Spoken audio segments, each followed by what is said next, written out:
Hi hello welcome to our channel Kakinada కశ్మీమన్స్. ముందుగా అమ్మ స్టైల్ చామదుంపల ఫ్రై ఎలా చేయాలో చూపిస్తా వచ్చేయండి. ముందుగా అర్ధ కిలో చామదుంపలు తీసుకుని విజిల్ పెట్టించాలండి. విజిల్ పెట్టించి బాగా ఉడికాక ఓన్లీ 1 విజిల్ సరిపోద్దండి. తర్వాత ఉడికాక తొక్క తీసి పక్కన పెట్టుకోవాలండి. ముందుగా అర్ధ కిలో తీసుకున్నానండి. అర్ధ కిలోకి ఒక 4 ఉల్లిపాయలు, మీ ఇష్టం 4 అయినా వేసుకోవచ్చు, 5 అయినా వేసుకోవచ్చు. ఈ కూరలో ఈ ఫ్రైలో మనం కారం వేసుకోం కనుక మిర్చి ఎంత మీరు ఎంత స్పైసీనెస్ తినాలి అనుకుంటే కనుక అంత వేసుకోండి మిర్చి. ఈ సైజు అల్లం అండ్ కొంచెం కొత్తిమీర, ఇవన్నీ పోపు దినుసులండి. శనగపప్పు, మినపప్పు, ఆవాలు, కొంచెం కరివేపాకు, తగినంత సాల్ట్, తగినంత పసుపు. ఇది పేస్ట్ ఏంటో అనుకుంటున్నారేమో అండి. ఇవన్నీ కలిపి మిక్సీ చేసి ఇది పేస్ట్లా చేసాయండి. మనం మసాలా వంకాయ చేసుకుంటాం కదండి, అలాగా మీరు మిక్సీలో కచ్చాపచ్చగా గ్రైండ్ చేసుకోవాలండి. ఈ ఫ్రైకి సరిపడినంత ఆయిల్ అండి. ముందుగా స్టవ్ వెలిగించి ప్యాన్ పెట్టుకోవాలండి. ఇదేంటి కడాయి ఇలా ఉందనుకుంటారేమో. దీని ముందు టమాటా పచ్చడి చేశానండి. టమాటా పచ్చడి చేయడం వల్ల ప్యాన్ ఇలా ఉంది. ఇంత ఎక్కువ ఆయిల్ ఎందుకు వేసాను అంటే, ముందుగా ఈ చామగడ్డలు మనం ఫ్రై చేసుకోవాలండి. సేమ్ మన ఆంధ్ర సైడ్ బూరెలు చేసుకుంటారు కదండి, బూరెల్లో ఫ్రై అవ్వాలి ముందు. ఆ తర్వాత ఇందులో ఆయిల్ ఇంత తీసేసి తర్వాత ఈ పేస్ట్ వేసుకుని మనం ఫ్రై చేసుకోవాలన్నమాట. ఇది మా అమ్మగారి స్టైల్ అండి. నేను చూపిస్తాను. మీకు నచ్చితే కనుక మీరు కూడా చేసుకుని నాకు కామెంట్ చేయండి. చూడండి, చక్కగా మనం బూరెల్లా వేసుకుని ఫ్రై చేసుకోవాలన్నమాట.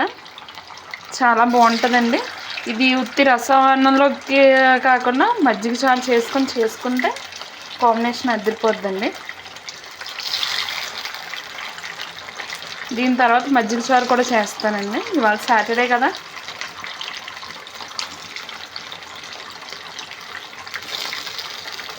ఇంతే అండి. అర్ధ కిలో తీసుకున్నాను కనుక అర్ధ కిలో మనం ఫ్రై చేసుకోవచ్చు ప్యాన్ పెట్టుకుని. ఇవి గోల్డెన్ బ్రౌన్ కలర్ వచ్చే వరకు కూడా వెయిట్ చేద్దాము. మంచిగా ఫ్రై అవ్వాలండి. మంచిగా ఫ్రై అవుతేనే ఈ చామదుంపల ఫ్రైకి టేస్ట్ ఉంటుంది అనమాట. ఇది క్రిస్పీగా రావాలన్నమాట. నేను చామదుంపలని విజిల్ పెట్టించానని చెప్పాను కదండి కుక్కర్లో వేసి. దానికన్నా మీరు డైరెక్ట్ స్టవ్ మీద ఉడికించుకోవడం బెస్ట్ అండి. ఓన్లీ నేను 1 విజిల్ పెట్టించినా కూడా ఆయిల్లో వేస్తే ఎలా అయిపోయినాయో చూడండి. అర్ధ కిలో కాస్త పావు కిలో కన్నా తక్కువ అయిపోయింది అనమాట. ఇప్పుడు ప్రాసెస్ చూపిస్తా వచ్చేయండి. ఆ ఫ్రైకి తీసుకున్న ఆయిల్లో కొంచెం ఆయిల్ తీసేసి ఇంకొంచెం ఆయిల్ ఉంచుకోవాలండి. ముందుగా పోపు దినుసులు వేసుకుందామండి.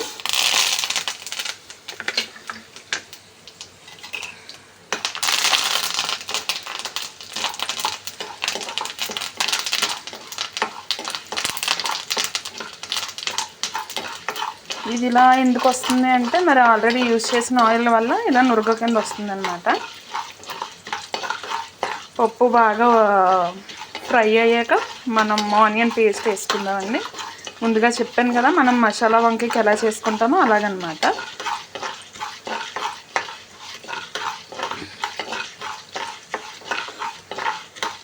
కన్ఫామ్గా నా వంట చూసి మా మమ్మీ కామెంట్ చేస్తారండి, ఇదేంటి నేను ఇలా చేస్తానా అని.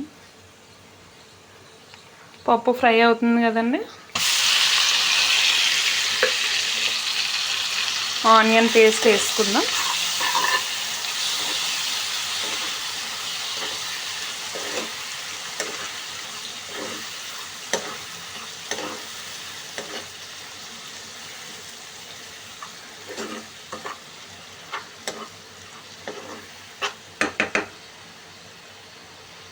ఇది బాగా ఫ్రై అయ్యే వరకు మనం మూత పెట్టి ఉంచుకుందామండి.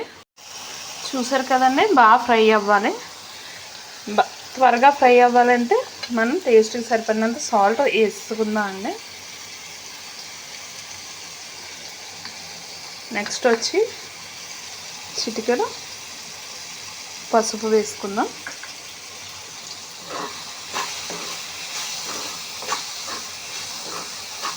ఫ్రై అవుతుందండి, ఆల్రెడీ ఫ్రై అయిపోతుంది.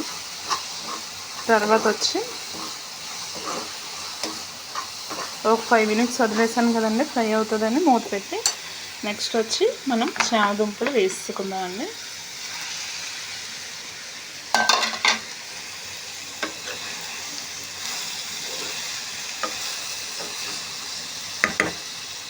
నెక్స్ట్ వచ్చి కొత్తిమీర కూడా వేసుకుందాం. వేసేసుకొని మనం మూత పెట్టేసి వదిలేద్దామండి. ఇంతేనండి, ఎంతో టేస్టీ చామదుంపల ఫ్రై. మీకు ఇంకేమైనా రెసిపీస్ కావాలి అనుకుంటే కనుక మీరు కామెంట్ చేయండి. అయితే నేనైనా చేస్తా, లేదంటే మా మమ్మీతో అయినా చేపిస్తా. మా మమ్మీ కూడా వీడియోస్ తీసి పెడుతున్నారు, నాకు చాలా హెల్ప్ చేస్తున్నారు అన్నమాట. ఓకేనండి, మీకు కనుక నచ్చినట్లయితే లైక్ చేయండి, షేర్ చేయండి, సబ్స్క్రైబ్ చేయండి. చూసి వెళ్ళిపోకండి, లైక్ చేస్తూ ఉండండి.